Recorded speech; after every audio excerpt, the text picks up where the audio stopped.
And joining me now, I'm delighted to say, is one of my very, very favourite politicians in Australia, Liberal Senator Alex Antic. Great to see you, Alex. Now, The Australian is reporting that Anthony Albanese has refused to allow Parliament's powerful Intelligence Committee to operate at full capacity since 2023, leaving a position vacant on this critical body.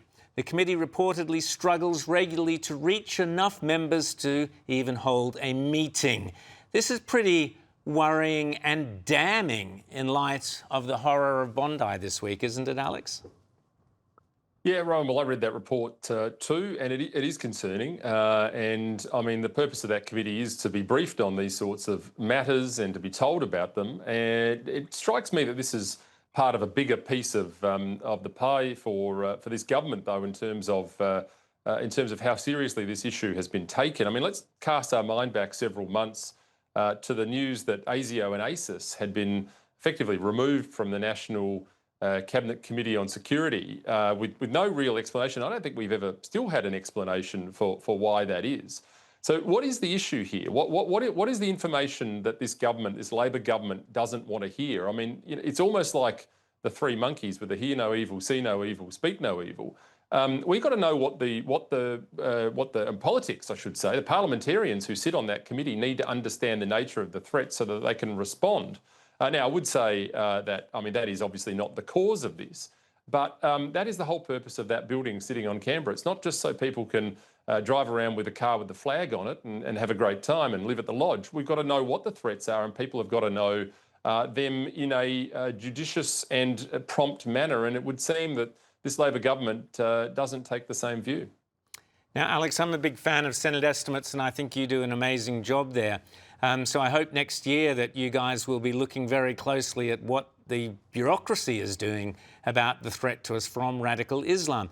The Prime Minister can't even mention the words radical Islam. The closest we got was a reference to ISIS, but that was it. Other than that, it's all weasel words, it's this and that and da-da-da-da. If the Prime Minister can't mention the words radical Islam, then clearly none of the bureaucrats are even going to have it on their memos, are they? Yeah, look, no, I think it's very unlikely. I mean, even I think that process is really important, and it's going to be a very interesting one next year. But I've asked these questions many times. I mean, one of the points that I've made for a long period of time is that many of our agencies, our security agencies, want to talk about the threat of right-wing Christian nationalists. Yep. You know, and we hear all about it. And in fact, ASIO's annual report is just littered with references to right-wing Christian nationalism. And yet the only times that we see these events rolling out on our streets are through what would be described as radical Islamic terror. And that is just a demonstrable fact. And yet it seems that the only way it can be spoken about in those chambers, in the halls of Parliament, is to use the phrase religiously motivated extremism. Now, that may well be accurate, but you're right that we have to start calling this what it is. It is absolutely critical, because if we don't know what we're dealing with, then how do we know what we can do to fix it? And how do we know whether or not the problem is already too far advanced? That's the thing that bothers me. And it's not only the bureaucrats in the government, it's the ABC who deny the religious component of all of this radical Islamic terrorism. Have a listen to Laura Tingle, a most disgraceful comment earlier in the week. It's got nothing to do with religion. And absolutely are radicalised. They were targeting Jews. It is anti-Semitic, but we are ascribing all sorts of things, right? Yeah, their actions are not based on their religion. Alex, this is the billion-dollar ABC that every Australian taxpayer funds, supposed to be the font of all knowledge, the great leveller, the great reporter on what's really happening in the world, and they refuse to accept, or Laura Tingle does, that Islamic radical terrorism is based on religious teachings.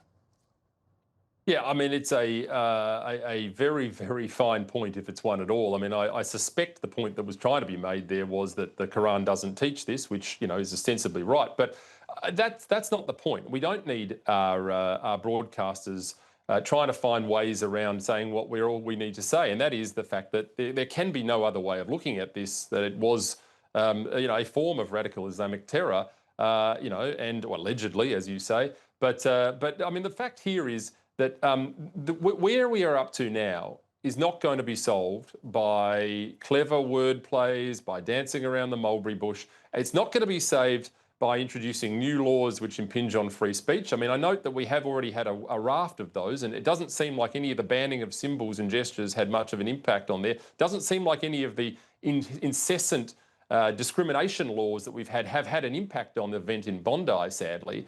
And we certainly don't need to be making more laws impinging on the rights of lawful firearm ownership in this country. I mean, these are not the things that are going to help. We've got to be clear, we've got to be frank, we've got to be honest about what happened.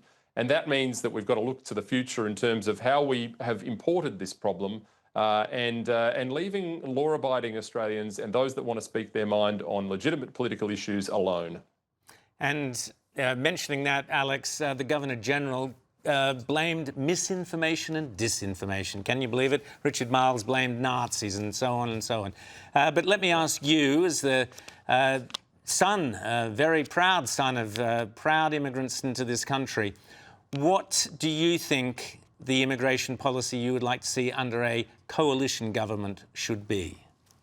Well, I mean, the flow, I mean, there are two issues here. The first is the overall number, of course. And I mean, I think we can all safely say that the numbers that are coming in are alarming and they are not in the interests of this country at the moment. One of the problems I think we've got is that too long politics has dealt with international obligations used as a sort of a metaphor for doing what they like when they don't actually serve Australians. So I think the numbers have to be stopped. I mean, I would like to see them ceased. Obviously, there are areas where we do need niche migration and whatever. But I think that tap has got to be turned off. And in fact, you know, I think that we need to talk about that quickly, because it may well be that there are as many as 1.5 million new entrants into this country since the last 2022 election. This is not a question now of nuance. It's a question of taking firm action and actually getting to the bottom of turning off the tap. It's just not sustainable. And of course, we should say the events of Bondi aren't related to that issue. They're related to, decades ago. But, you know, the overall push here has got to stop. Australians are struggling. We have to be Australia first. We have to look to what's in the best interests of Australia, and that is turning off that tap. And I would add to that, Alex, the failure of assimilation. As I said, your parents came here, and look at you, great Aussie success story. But it's the idea of assimilation that we have sadly allowed to disappear. That's it. Thanks so much, Alex Antic.